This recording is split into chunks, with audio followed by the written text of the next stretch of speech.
Hello there, Brick Fanatics! The BrickLink Designer Program Series 5 finalists have been unveiled, and there are some beautiful sets in this lineup, including the most voted for BrickLink Designer Program set design thus far. At the same time, though, we are seeing the same names of designers come up time and time again here, and now that we're on to Series 5 of the BrickLink Designer Program in its current iteration, we are absolutely not getting as much diversity in terms both of the creators whose projects are being selected and in terms of the kinds of projects that are being selected as we could potentially have. These repeating set ideas and set designers make it clear that there are certain things that are standing out to the BrickLink community more than others.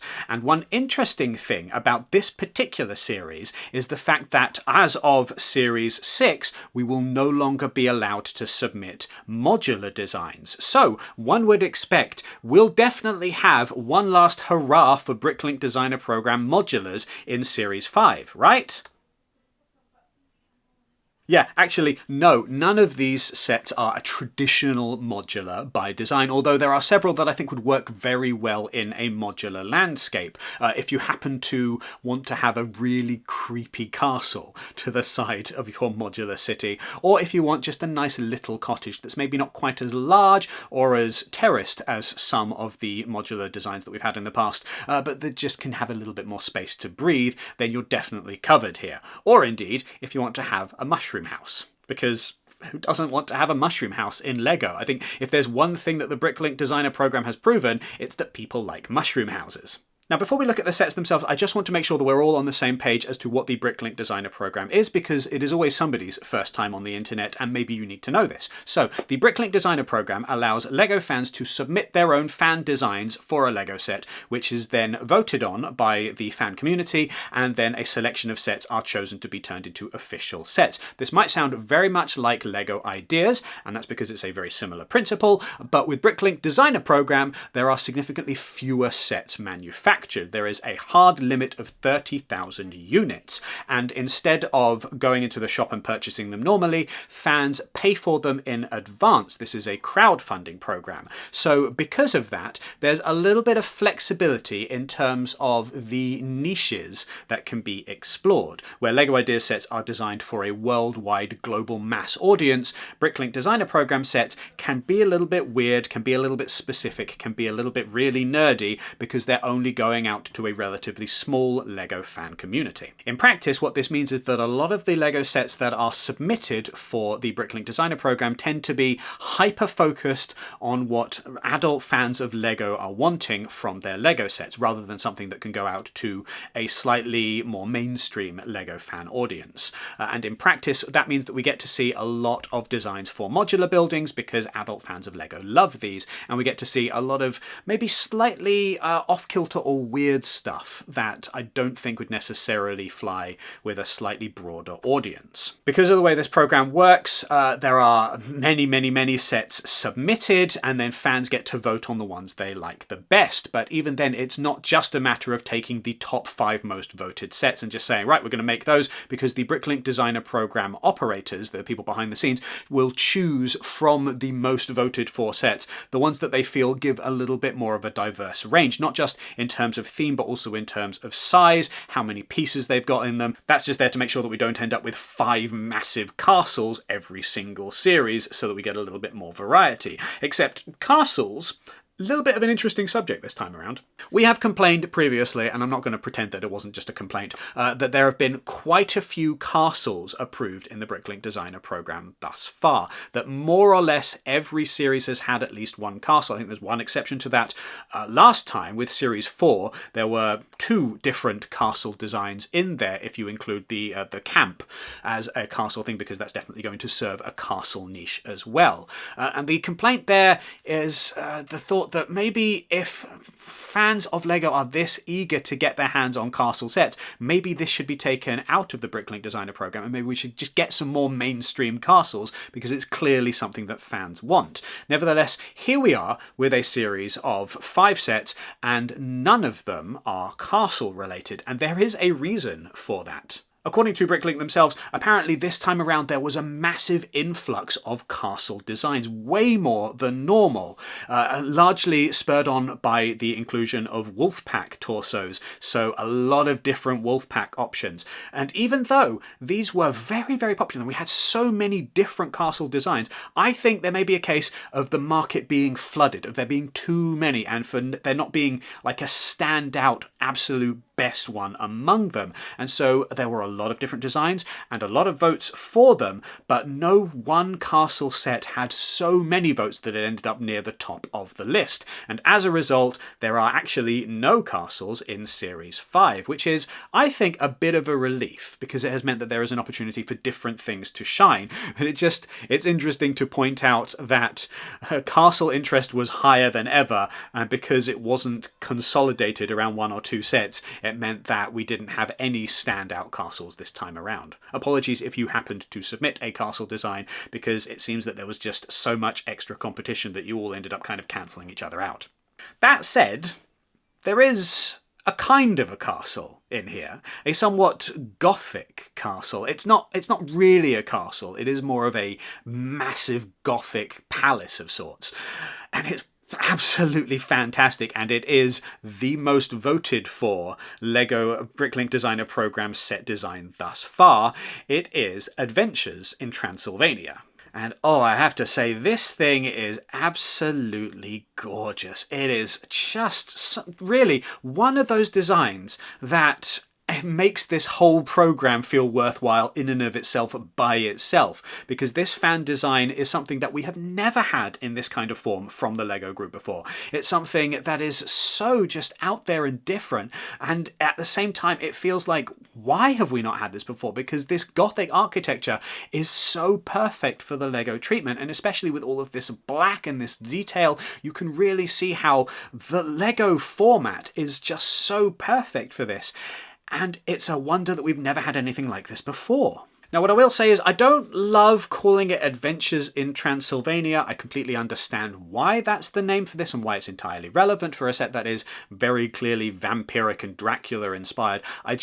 The focus on Dracula's home and his place of origin does remind me of some of the more problematic elements in Bram Stoker's Dracula, a book which is, well over 100 years old at this point and will have some problematic elements, but there are some certain things that have perpetuated over the years.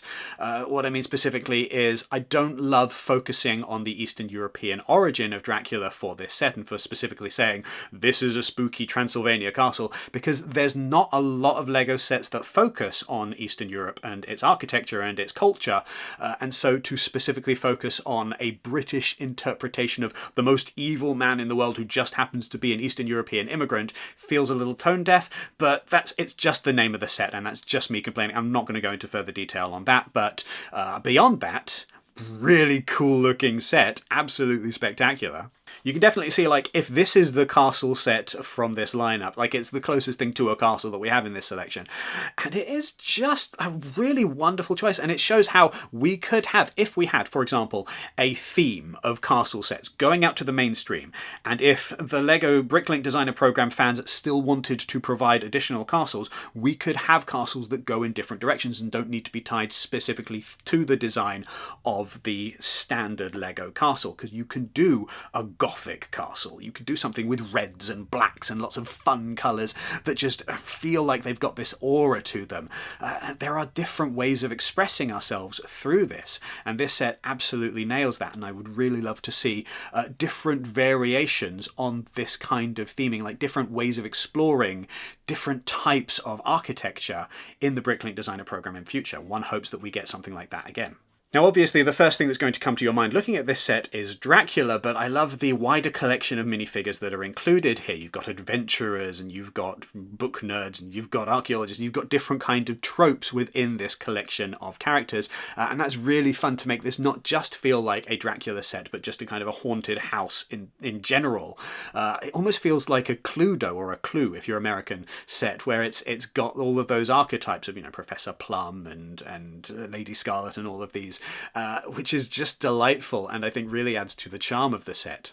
I have my suspicions that once this thing is finalized and the team have been able to give it the few little tweaks that are available, someone involved will suggest, why don't we throw in some of the minifigure torsos or parts from the Dungeons & Dragons collectible minifigures and give us a slightly more apt Dracula. Like, I feel like that Von Strad face that we get in the Dungeons & Dragons collection could very easily go into this set. And if not, I might make sure that we've got one anyway to hand in order to just add to Adventures in Transylvania, because I think it's such a perfect fit. Now, the other side of the coin. This set was designed by fan designer Sleepless Night, and if that name sounds familiar, it's because Sleepless Night has shown up in the BrickLink Designer Program before, all the way back in Series 1, where he designed the Mountain Fortress, which was, at the time, the one that just flew off of the shelves. Like, those pre-orders sold out very, very quickly, and is an indicator of just how talented Sleepless Night is as a designer,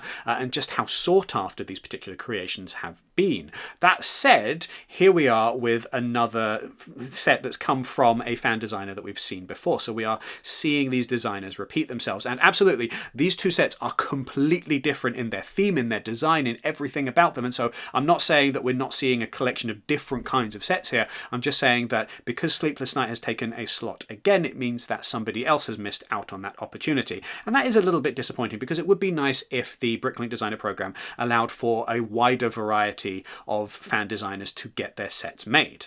I perhaps wouldn't complain quite as much if this were not also the case for several other of the sets in Series 5, for example, Mushroom Village. Now, Mushroom Village comes from Jonas Kram, who previously made Mushroom House. It is very much a continuation of that same design and that theme. Funky little mushroom houses with little tiny elven or whatever fairy people included in order to give just a little extra charm and whimsy that we don't normally see from LEGO, like a level beyond the normal amount of whimsy, which is saying something. These sets are absolutely gorgeous. I'm quite glad that another one is coming, because this was another one previously that sold out very quickly. And is definitely in demand, and I think that those who have Mushroom House are going to be very excited for another one to go with it, and those who didn't get Mushroom House will be excited for another opportunity to get it. So again, I'm not saying that this is necessarily a bad thing that we're seeing ideas repeated, and I definitely think that this is an idea that the LEGO Group may look at and be like, oh, actually, that's not bad, and clearly people like them, because it's another of those things where it's something that people like to have on display in their homes anyway. If you've ever been to a garden centre, you'll have seen that they make a lot of different little fairy houses for people to put on display either in their gardens or in their homes, and now to just have a LEGO version of it makes as much sense as, for example, LEGO Flowers. It's something that people are already displaying, now they can display it, and also it's LEGO. It also helps that Jonas Kram is a very talented designer and uses the elements very well in these sets, so they just feel fun to look at. They're just enjoyable builds that really show the diversity and the range of different options that are available with the LEGO catalogue. This one, I will not be surprised if it goes very quickly, much like Mushroom House, simply because it's a very cool design and it's one that has been proven that people have really enjoyed in the past. Again, it's a shame that we've not had a different creator trying a different style of design here, but at the same time I can completely understand why this one was selected. A third set that has been made by a previously successful LEGO BrickLink Designer Program designer is Thieves of Tortuga, and as somebody who is quite a big LEGO Pirates fan, oh, this one is gorgeous. Oh, I love it. Absolutely fantastic. And comes to us from a proven successful designer yet again, the Krakenator, who previously designed Forest Stronghold, which is coming in Series 3 of the BrickLink Designer Program.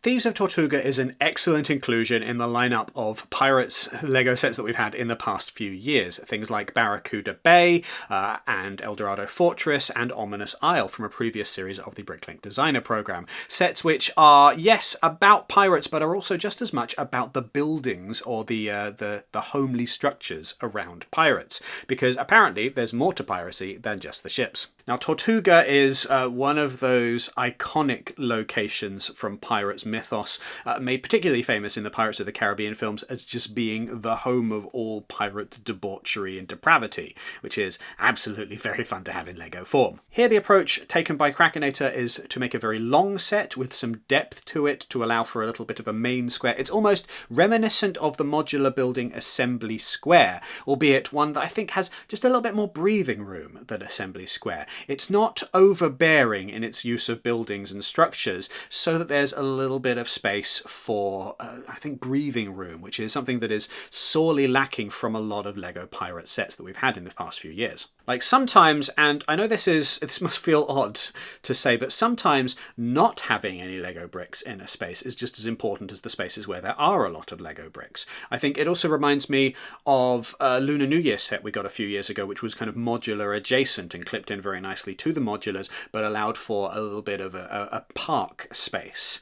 And so it's just wonderful to have something that has that breathing room, and then because of that, a lot of just little moments of levity and a lot of fun little details that can really stand out, that are very easily readable in a way that I feel like Ominous Isle often isn't very readable, because there's so much going on that you can't help but just be a little bit kind of like, it's hard to focus on the details. Whereas with this set, because there's that extra space, you spot, for example, the person pouring night soil out of the window, or the person who's hung up a shark that they've caught, for example. These are some wonderful little moments of levity in this set that really, I think, give it an extra bit of character and a bit of just fun that is not entirely missing from the rest of the LEGO Pirate sets that we've had in the past few years, but just gives it a little bit of something unique and interesting. This is one that's going to work on its own as a display piece just in isolation. It's also going to work if you've got Eldorado Fortress, Ominous Isle and Barracuda Bay, etc., as part of a wider collection.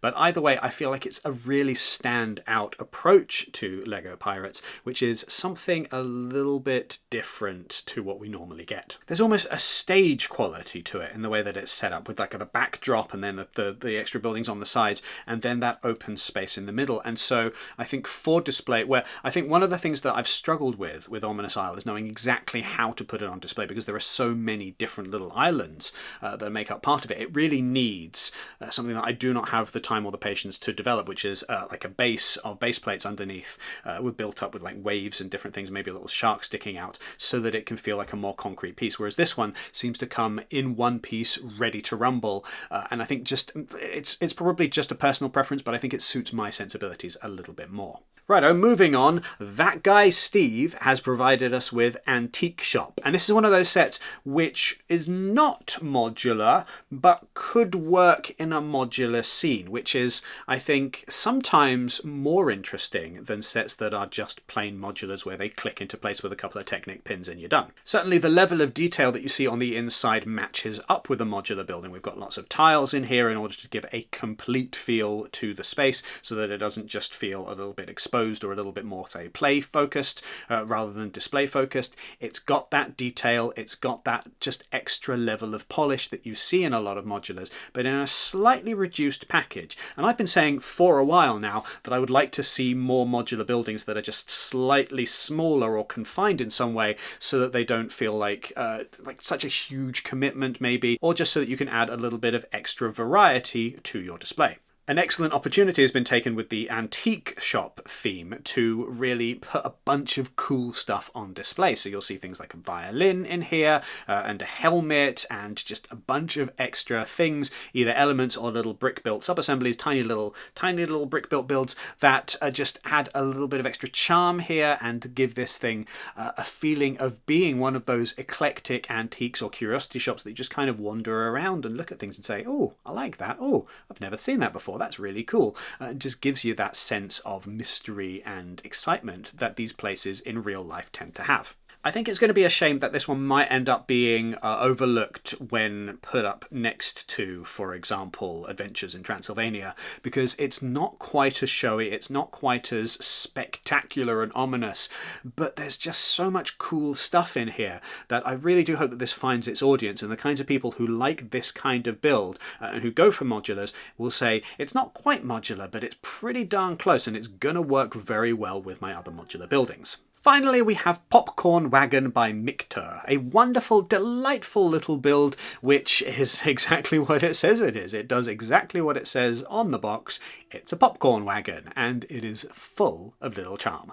These little sets within the BrickLink Designer Program are very important. They're often the ones that I think get glossed over the most, simply because they're smaller, they're not as detailed, and they're normally designed to fit into a multitude of different scenes. Like there's all kinds of different uses for this popcorn wagon, but at the same time, it's a challenge to make a set that is very small, just as much as it's a challenge to make a set that is very big. I remember speaking to Jordan Scott of the LEGO Ideas team, who said that he often finds the smaller sets just as much of a challenge because you're limited by the number of bricks that you have access to, and you can't be quite as over the top. You have to be very efficient, and that can be a challenge. And I feel like this popcorn wagon is a very efficient build with the clever use of a few standout bricks like gold elements to really give it an extra shine and sparkle that you might not necessarily get if, I think, an official LEGO designer were to make a popcorn wagon.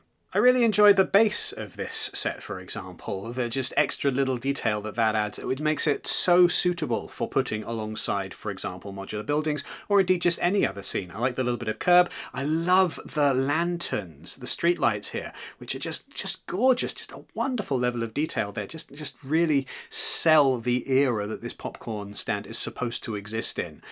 Just this kind of slightly retro, but then at the same time kind of anywhere thing, which a lot of the modular buildings really work with. It's nice to have one of these sets which is a little bit smaller. I think with the BrickLink Designer Program, designers can often get very excited and say, oh, I can make the biggest possible set that I can make. And we don't then get a lot of the kind of the smaller sets which just are a little bit more economic and perhaps a little bit more affordable for people to kind of dip their toes into and just try out a little bit and see what the LEGO fans are making. It's great to have something that's just a bit more accessible. I don't know how well this one is going to sell compared to some of the others, but I really think that it's something special. That then is the lineup of sets in the BrickLink Designer Program Series 5. These sets are still a long way away from actual production, and indeed even quite a way away from the crowdfunding that will allow them to be sold in whatever numbers they end up selling in. We're not going to be seeing these up for crowdfunding until May of next year, so you've got a while to look at these pictures and salivate slightly and try and decide which ones you want to purchase. Now, if you are going to be picking up any of these sets, then do let us know down in the comments which ones are really shining for you. In the meantime, there will be BrickLink Designer Program Series 3 and Series 4 coming between then and now, and so we will have some other sets to discuss a little bit sooner than May of next year, which will be good in and of itself. Otherwise, if you are going to be making any lego.com purchase in the near future, make sure that you use the QR code, which is currently on screen, or the affiliate link, which is down in the description, which takes you straight to the lego.com website where you can make that purchase. As a reminder, the BrickLink sets are not going to be on the LEGO website. They're going to be on BrickLink Designer Program website instead. There's a certain amount of overlap there, and I think it bounces you between different things, but make sure that you're purchasing those and looking out for those on the BrickLink Designer Program website, not on lego.com. Otherwise, make sure that you do all of the other YouTube things. Give this video a thumbs up and hit subscribe and the notification bell. Make sure that you go to brickfanatics.com for all of your LEGO news and reviews, and sign up to our newsletter so that you never miss anything LEGO related ever again. Thank you very much for watching.